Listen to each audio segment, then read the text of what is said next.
In die sitkamer brand daar baie lampe. Daar is gemaklike stoele met blommetjies oortreksels en die skilderye aan die mure, skilderye van die see, van die visserskuite by Bloubaai, van die perlemoenskilpe teen die sandduine en een skildery wat lyk asof dit van die plaas kan wees. Ek kyk na die skilderye, maar ek is te skaam om iets oor hulle te sê. Op die ronde tafel in een hoek van die sitkamer staan 'n wilgerpatroon sopkom met klokkiesheide. Hulle ruik soos ver verlang. Ek dink aan ma en pa by die huis, maar ek wil nie aan hulle dink nie. Ek sal nie aan hulle dink nie. Ek gaan sit langs Magdalene op die sofa. Haar ma trek die klavierstoeltjie uit, slaan die deksel oop en gaan voor die klavier sit. Sy begin speel.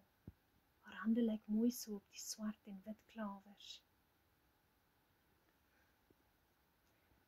Vir my beteken hierdie storie so baie. Soveel keer dink ons die gras is groener aan die ander kant. En so dikwels is daar soveel waarde in dit wat ons het by die huis. Die warmte en die liefde wat ons het in ons onmiddellike omgewing. En ja, hier is 'n jong meisie wat vir die eerste keer werklik daardie ervaring in haar eie lewe het en daardie besef in haar eie lewe het, die waarde van 'n ma en 'n pa en die warmte wat hulle bied in haar eie huis en in die liefde en in die veiligheid van haar eie huis.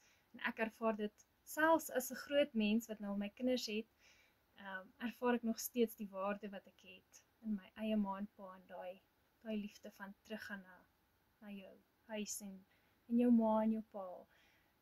En hoe die gras tog maar groen is by die huis. Maar wie weet wat dit vir elke luisteraar sal beteken, daar's soveel ander boodskappe in hierdie storie.